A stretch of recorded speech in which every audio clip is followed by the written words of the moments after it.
Doctor Baba Saheb Ambedkar open university.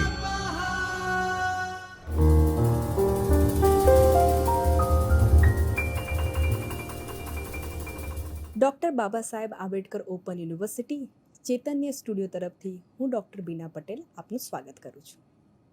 આપણે અર્થશાસ્ત્રનો વિષય નાણાંની સેકન્ડ યરનો જે વિષય છે એની ચર્ચા કરીશું. નાણાંની આપણે વાત કરીએ એટલે રિઝર્વ બેંક ઓફ ઇન્ડિયાની વાત થાય.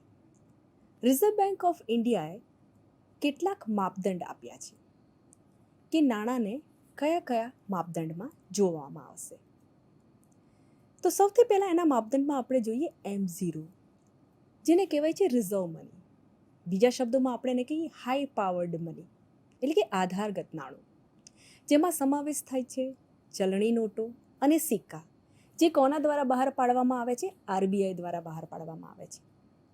જેમાં RBI પાસે એટલે કે બેંકોની જમા રકમ, બેન્કર્સ ડિપોઝિટ વિથ RBI, ચલણમાં રહેલું નાણું, આપણે બધા જે રૂટીનમાં રોજબરોજનું જે કામ કરે છે અથવા તો તમામ પ્રકારની આર્થિક પ્રવૃત્તિમાં જે વપરાય છે, સર્ક્યુલેશનમાં જે છે, ચલણમાં છે જે નાણું, તેની વાત થાય છે. એટલે ચલણમાં રહેલું નાણું આને હાઈ પાવર્ડ મની કહીએ છીએ, કારણ કે બેંકો આના આધારે વધુ લોન બનાવી શકે છે.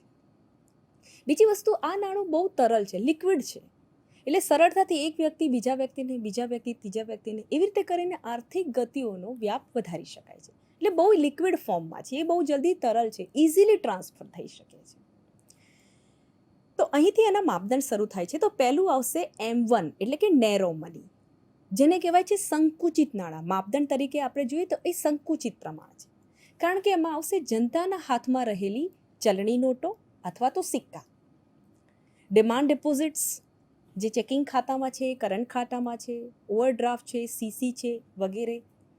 RBIની જાહેર જમા થયેલી રકમ, એનો પણ સમાવેશ થાય છે, પરંતુ તે તરત વાપરી શકાય તેવું નાણું નથી. એ નાણું તરત વાપરી શકાય છે જે RBIની જાહેર જમામાં થયેલી છે, દૈનિક ટ્રાન્ઝેક્શન્સ માટે ઉપયોગી છે. આ જે આપણે નાણાંની વાત કરી રહ્યા છે, સંકુચિત નાણું જે સર્ક્યુલેશન્સમાં છે, એ આપણા રોજબરોજના દૈનિક કાર્ય માટે ખૂબ જ ઉપયોગી બને છે. બીજું માપદંડ છે M2, એને કહેવાય છે સેમી બ્રોડ મની, જેમાં હવે સમાવેશ થશે M1, આપણે જે જોયું લોકોના હાથમાં રહેલું સિક્કાઓ, નોટો, ચલણી નાણું, એ છે. એટલે કે M1ની જે આખી કેટેગરી છે M1, એ પ્લસ પોસ્ટ ઓફિસની જમા બચત, પોસ્ટ ઓફિસમાં રહેલી જે સેવિંગ્સ છે એ. આ થોડું ઓછું તરલ હોય છે, કારણ કે સેવિંગ્સ બેંકમાં હોય છે, પરંતુ સામાન્ય રીતે લોકો માટે આ ઉપલબ્ધ હોય છે. M1માં લોકો પાસે તરલતા વધારે છે, કારણ કે લોકોના હાથમાં મની છે, સર્ક્યુલેશનમાં છે. અહીંયા આ સેમી બ્રોડ મની છે, કારણ કે આ બચત રૂપે રહેલું છે. નેક્સ્ટ કેટેગરી આવે છે M3, જેને આપણે કહીએ છીએ બ્રોડ મની, એટલે કે વિસ્તૃત નાણાં, જેમાં સમાવેશ થાય છે M1, એટલે M1 જે આપણે કેટેગરી સમજ્યા એ, plus time deposits of bank, જેમાં fix deposit, RD, term deposits વગેરેનો સમાવેશ થાય છે. RBI દ્વારા નીતિગત વિશ્લેષણ જ્યારે કરવામાં આવે ત્યારે સૌથી વધુ મહત્વનું આ માપદંડ બની રહે છે. બીજી વસ્તુ કે અર્થવ્યવસ્થામાં નાણાંનો કુલ પુરવઠો કેટલો છે, અથવા તો નાણું કેટલું ઉપલબ્ધ છે, તે આ દર્શાવે છે. એટલે આ M3 કેટેગરી એ રીતે, એટલે કે માપદંડ ખૂબ જ મહત્વનો બની જાય છે. લિક્વિડિટી કરતાં, એટલે કે તરલતા કરતાં આ મૂડી સ્વરૂપમાં વધારે છે, કારણ કે અહીં બધી ડિપોઝિટ્સ, સમય આધારિત ડિપોઝિટ્સની વાત થઈ રહી છે. એટલે કુલ supply of money, availability of money કેટલી છે, મૂડી સ્વરૂપની આપણે અહીંયા ચર્ચા કરીએ છીએ, તરલતાની વાત નથી કરતા. અને લાસ્ટ કેટેગરી આવે છે M4, જેને આપણે કહીએ છીએ લાર્જેસ્ટ મની મેજર. અહીં આપણે કહીએ છીએ બૃહદ નાણું, સૌથી લાસ્ટ, લાર્જેસ્ટ મેજરમેન્ટ, જેમાં સમાવેશ થાય છે M3 કેટેગરી તો આવશે જ, પ્લસ બધા પોસ્ટ ઓફિસની ડિપોઝિટ્સ, તમામ બચત પ્લસ સમયપાત, એટલે કે ટાઈમ ડિપોઝિટ્સ, એ બધાનો સમાવેશ M4માં થાય છે. તો અર્થતંત્રમાં ઉપલબ્ધ લગભગ બધા પ્રકારના નાણાંનું સૌથી જો વિશાળ માપદંડ કહીએ એ આ છે. તો આવી રીતે RBIના આપણને માપદંડ જોવા મળે છે. અલગ અલગ ઘટકો છે જેના દ્વારા આપણે આ ટેબલ દ્વારા આપણે જોઈ શકાય છે. M1માં આપણે જોઈએ, M1 એ પહેલો માપદંડ છે જેના ઘટકમાં આપણે જોઈ શકીએ ઘટક તરીકે ચલણી નોટો પ્લસ ડિમાન્ડ ડિપોઝિટ્સ. ઉદાહરણની વાત કરીએ તો એ કરંટ એકાઉન્ટમાં છે, જનતાની પાસેનું ચલણ, ડિમાન્ડ ડિપોઝિટ, જેનો ઉપયોગ દૈનિક વ્યવહારો માટે થાય છે. ગ્રાહક પોતાની જરૂરિયાતો માટે, વિક્રેતા કે ઉત્પાદન કરતા પોતાના ઉત્પાદન માટે જરૂરી એવી રીતે એનો ઉપયોગ કરી શકે છે. બીજું આવે છે M2, એટલે M1 પ્લસ બચત ખાતાની ડિપોઝિટ, એટલે M1 કેટેગરી આવી પ્લસ M2. આની અંદર ઉદાહરણ તરીકે આપણે જોઈએ તો પોસ્ટ ઓફિસની બચત, એટલે કે સેવિંગ અકાઉન્ટ્સમાં રહેલી આપણી બચતનો આમાં ઉપયોગ થાય છે. આપણે એનો ઉપયોગ કરી શકીએ નાણાં તરીકે. ત્રીજું માપદંડ છે M3, જેની અંદર આવશે M1 પ્લસ ટાઈમ ડિપોઝિટ. ઉદાહરણ તરીકે આપણે જોઈએ તો ફિક્સ ડિપોઝિટ, સમયબદ્ધ જે જમા છે આપણા પૈસા, એ FD, RD અને RBIનું મુખ્ય મોનેટરી એટલે કે નાણાકીય માટેનું આ એક માપદંડ બની રહે છે. અને લાસ્ટ M4, જે સૌથી લાર્જેસ્ટ છે, બૃહદ છે, જે આપણે કહીએ છીએ, એટલે M3 પ્લસ અન્ય ડિપોઝિટ્સ, જેમાં ઉદાહરણ તરીકે આપણે જોઈએ તો બધા પોસ્ટ ઓફિસની ડિપોઝિટ્સનો સમાવેશ થઈ જાય, તમામ પોસ્ટલ ડિપોઝિટ્સ. તો આ માપદંડ છે જે RBIએ આપેલા છે, આપણે આને ફોલો કરીએ છીએ, આપણે આને જોઈએ છીએ, આ ઘટકોનો ઉપયોગ કરીએ છીએ. હવે આપણે વાત કરીએ કે અર્થશાસ્ત્રમાં નાણાંનું શું મહત્ત્વ છે. આપણે નાણાંની આટલી બધી ચર્ચા કરીએ છીએ, પણ ખરેખર એનું શું સિગ્નિફિકન્સ છે, શું ઇમ્પોર્ટન્સ છે, કેમ અર્થશાસ્ત્રમાં આપણે નાણાંને એક અલગ એકમ તરીકે લઈને સમજીને એક આખા વિષય પર ચર્ચા કરીએ છીએ. તો સૌથી પહેલાં આપણા તમામ પ્રકારના આર્થિક વ્યવહારો છે, એ વ્યવહારોને સરળ બનાવવાનું કામ નાણું કરે છે. વસ્તુ વિનિમય પ્રથાની મર્યાદાઓ આપણને ખ્યાલ છે, વસ્તુના બદલામાં વસ્તુ મળે છે, પરંતુ એમાં જરૂરિયાતો મેળ ખાતી હોય તો જ વસ્તુ વિનિમય પ્રથા ચાલી શકે છે. અને આપણને બધાને ખ્યાલ છે કે હંમેશા બે પક્ષની જરૂરિયાત મેળ થાય એવું જરૂરી નથી. એટલે વિનિમયના માધ્યમ તરીકે નાણું ઉદ્ભવ થવું આવશ્યક હતું, અને એટલે આજે આપણે જોઈએ કે નાણું અસ્તિત્વમાં છે. આપણે આખી એની હિસ્ટ્રી સમજીએ કે કેવી રીતે પહેલાં પથ્થરનો ઉપયોગ થતો, પછી પીછાનો ઉપયોગ થતો, પછી શંખનો ઉપયોગ થતો, પછી ધાતુનો ઉપયોગ થતો. ધાતુમાં પણ સોનું, ચાંદી, તાંબુ, કાંસાનો ઉપયોગ થવા લાગ્યો. પછી પેપર મની આવ્યું, પછી ડિજિટલ મની આવ્યું, પ્લાસ્ટિક મની આવ્યું, ઇલેક્ટ્રોનિક મની આવ્યું. આજે આપણે cards, debit cards, net banking, IMS, NIFT transfer, UPI payment, અલગ અલગ એપ્લિકેશન્સ યુઝ કરી છે સ્માર્ટફોનથી, જેનાથી દ્વારા આપણે પેમેન્ટ કરી શકીએ. તો નાણું જે છે એ વ્યવહારો સરળ બનાવે છે, તત્કાલિક શક્ય બને છે. એટલે તમામ પ્રકારની આર્થિક પ્રવૃત્તિઓને ચલાવવા માટે નાણું આવશ્યક છે. બીજું, બચત અને રોકાણમાં એ સહાય કરે છે.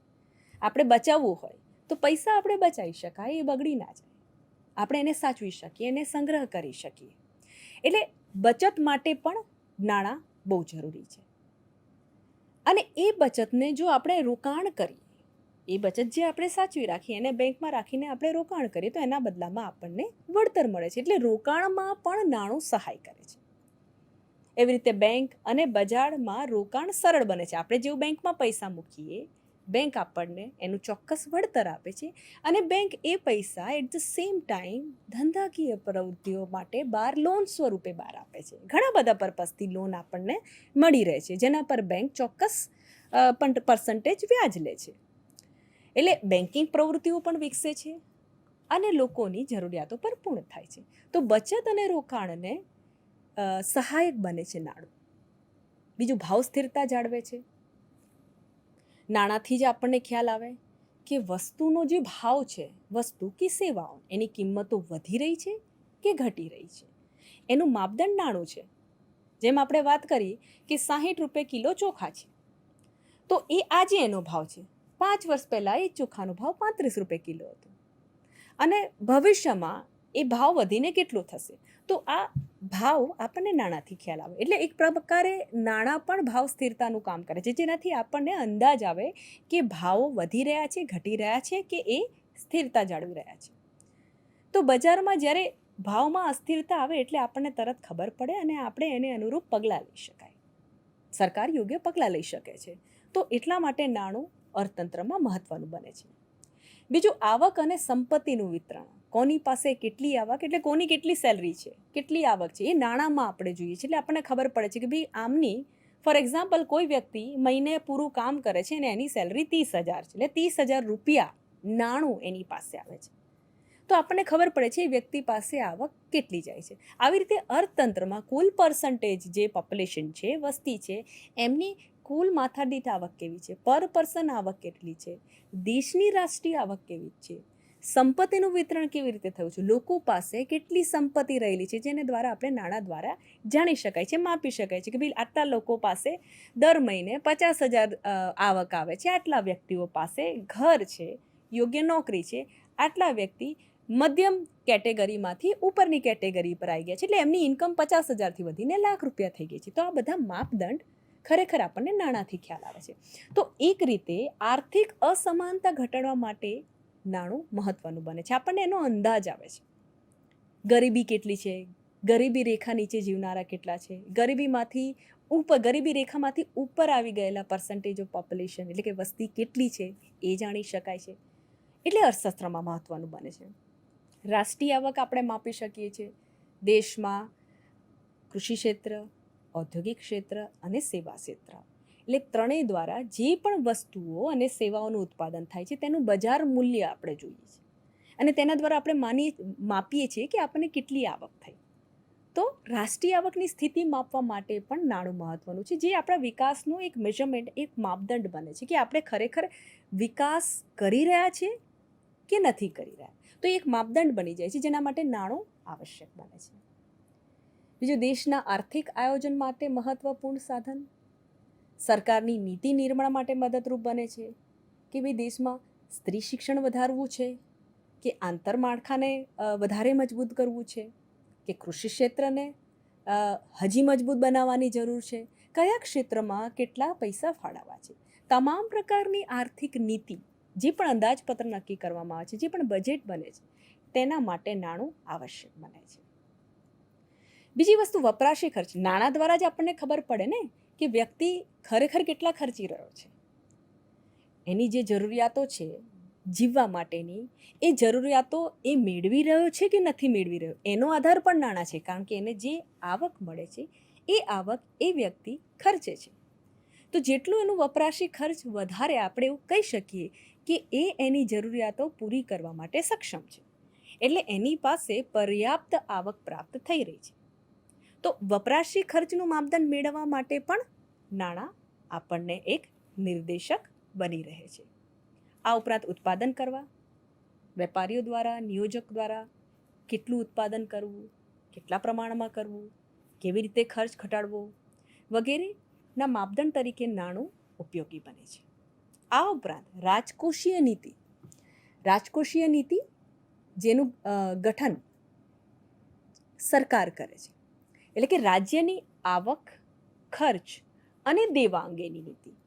સરકારને કેટલી આવક થશે એ પણ આપણે નાણાંમાં જોઈ શકાય. સરકારને આવક પ્રાપ્તિના સ્ત્રોતો કયા છે, એટલે સરકારને કુલ આવક કેટલી થાય છે, એ આવકમાંથી સરકાર કેટલા વિકાસલક્ષી કાર્યક્રમો પાછળ ખર્ચશે, એટલે કે ખર્ચ અંગેની નીતિ, કયા કયા ક્ષેત્રમાં ખર્ચા કરવા, દેશને કેવી રીતે સ્ટ્રોંગ બનાવવું, અર્થતંત્રને કેવી રીતે મજબૂત બનાવવું, એના માટેનું આયોજન, એના માટેનું પ્લાનિંગ, એટલે કેટલા ખર્ચા કરવા માટે કેટલા નાણાં મૂકવા. અને દેવા અંગેની નીતિ, સરકારનું કેટલું જાહેર દેવું છે, સરકાર કેટલું જાહેર દેવું કરી રહ્યું છે, એની ચૂકવણી વગેરે રાજકોષીય નીતિમાં જોવામાં આવે છે અને એમાં નાણું મદદરૂપ બને છે. એટલે નાણાંથી જ ખ્યાલ આવે આપણને કે કેટલી આવક થશે, ક્યાં ખર્ચ કરવામાં આવશે અને કેટલું દેવું છે આપણા માટે. અર્થશાસ્ત્રમાં આપણે નાણાંના મહત્વની વાત કરીએ તો નાણું એ કોઈ પણ દેશની અર્થવ્યવસ્થાનું હૃદય છે અને રક્ત પ્રવાહનું કામ કરે છે. કારણ કે તમે જુઓ, દરેક પ્રવૃત્તિઓની મૂળમાં એનું કેન્દ્ર બિંદુ નાણું બની રહે છે. કારણ કે એ બહુ સરળ માધ્યમ બની રહે છે વિનિમય માટે. અને આજના આધુનિક સમયમાં તો એ એકદમ આપણને અલગ સ્વરૂપે જોવા મળે છે, કારણ કે એ ડિજિટલ યુગ તરફ લઈ જાય છે. તો તેના વિના કોઈ પણ પ્રકારની આર્થિક પ્રવૃત્તિ શક્ય નથી. આધુનિક યુગમાં ડિજિટલ નાણાં અને કેશલેસ અર્થતંત્ર વિકાસના નવા યુગની શરૂઆત કરે છે. હવે આપણે વાત કરીએ નાણાંની મર્યાદાઓ.